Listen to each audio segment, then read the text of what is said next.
Welcome to the forbidden realm of flames, flight, and ferocity. Dragons, mythical beasts shrouded in mystery, terror, and legend, are not just tales whispered in dark corners of ancient lore.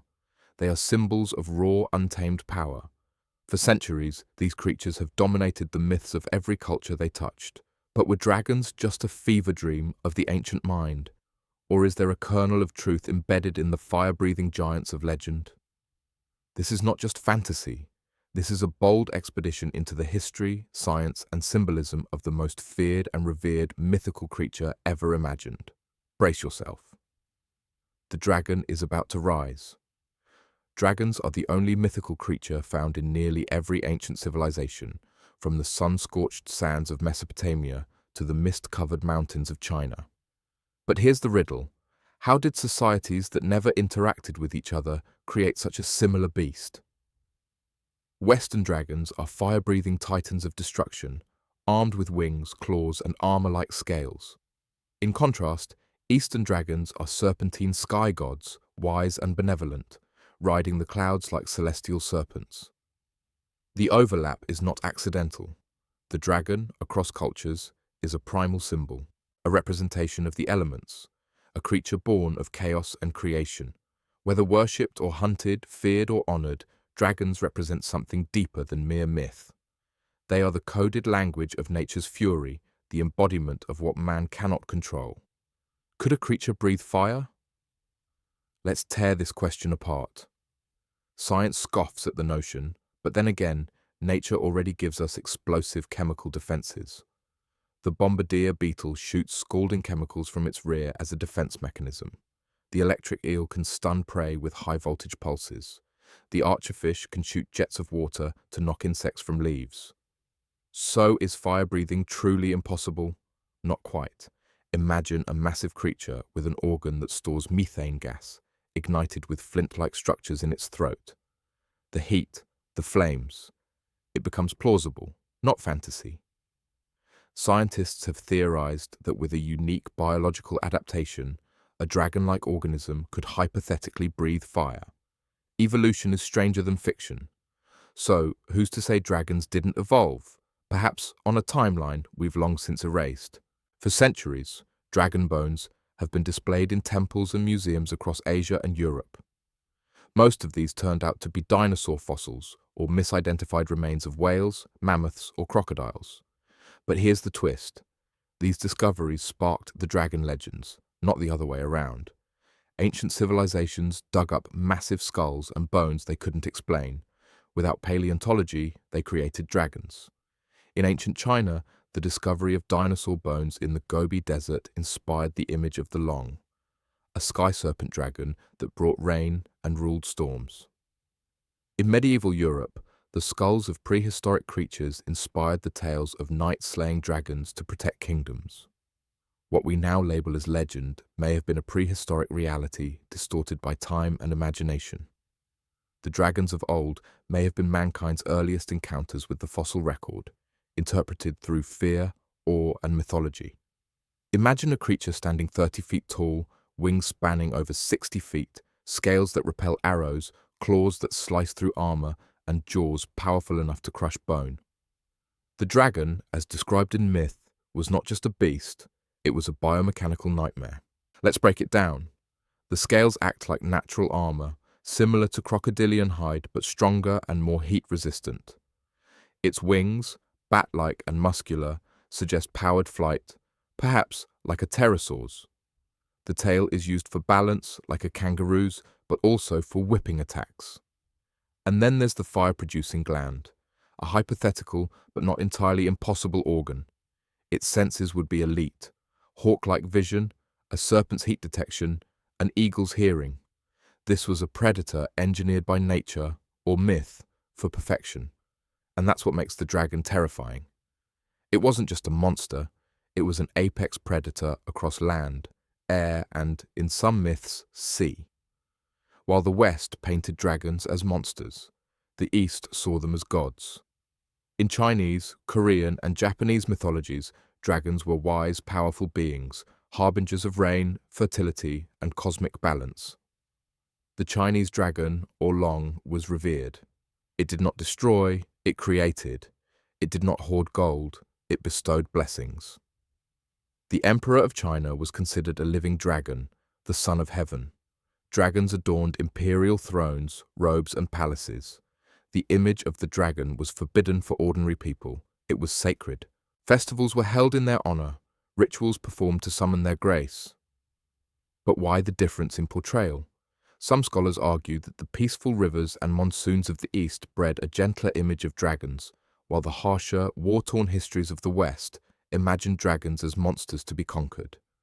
Either way, the dragon became a mirror for civilization's fears, hopes, and environment. In the West, dragons were the ultimate threat. Think about the stories of St. George slaying the dragon, or Beowulf's last battle with a gold-hoarding serpent. These were not just fairy tales, they were allegories of good versus evil, order versus chaos. Dragons were the final boss of medieval imagination. They lived in caves, guarded treasure, and demanded sacrifice. They were a blend of snake, bat, lion, and fire, all the most fearsome traits in one beast. Slaying a dragon wasn't just about survival, it was a statement of divine heroism. And yet, despite the fear, the dragon fascinated the Western mind. Artists painted them. Bards sang about them. Alchemists wrote of their blood and bones as keys to immortality. Dragons were evil, but essential. The dragon's blood was said to grant unimaginable power. In Germanic myth, the hero Siegfried bathed in dragon's blood to become invincible. In alchemical texts, dragon's blood, called draconis, was a mysterious elixir with healing and transformative properties. Alchemists believed that dragons symbolized the base elements of life. To slay a dragon in alchemy meant to conquer your inner chaos and purify your soul. The dragon's hoard, a metaphor for hidden wisdom and enlightenment. This isn't just poetic rambling. Real medieval manuscripts, tomes studied by scholars and kings, speak of dragons as alchemical forces. They weren't just beasts, they were bridges between man and the divine, between matter and spirit. Today, dragons rule the world, not in the skies, but in our imagination. From Tolkien's Smaug to Daenerys' Drogon, from Harry Potter's Hungarian Horntail to Godzilla's kaiju cousins, the dragon has evolved but never died. In fact, it's stronger than ever. Games, films, books, and festivals all keep the dragon alive. But why? Because dragons are the ultimate fantasy. They embody freedom, flight. They symbolize danger, fire. They promise mystery, ancient wisdom. No other creature, real or imagined, captures the imagination like the dragon. It's not just entertainment, it's primal, it's genetic. Our ancestors feared what they couldn't conquer, and in some deep ancestral part of our brains, we still respect that. Some fringe scientists and cryptozoologists suggest that dragon-like creatures might have once lived on Earth. Pterosaur fossils, giant snakes, sea serpents, they all add fuel to the flame. Could dragons be ancient animals distorted by time and storytelling? There are reports, ancient and modern, of winged serpents in the Sahara, fire-spitting reptiles in the Amazon, and aquatic dragons in lakes like Loch Ness and Lake Tianchi. Most are dismissed as hoaxes or misidentifications. But the consistency of dragon-like sightings worldwide remains a puzzle. While mainstream science remains skeptical, it's hard to ignore the sheer volume of cultural reports. Maybe dragons were once real, massive lizards or reptiles now extinct. Or maybe, just maybe, the Earth still hides a secret. In many mythologies, the dragon is more than a beast. It is chaos incarnate. In Babylonian myth, the goddess Tiamat was a dragon representing the primordial ocean, chaos before creation. In Norse mythology, the dragon Nidhogg gnaws at the roots of the world tree, threatening the balance of the cosmos. The dragon is the apocalypse, the destroyer of worlds. It is the flood, the fire, the quake. It tears down so creation can rise again. That's why so many gods are dragon slayers. Marduk, Thor, Indra, Michael. They all defeat the dragon to bring order. This cosmic symbolism still lives today. In stories, politics, psychology, even in business. The dragon is the obstacle you must overcome to win. It's the challenge that makes the hero.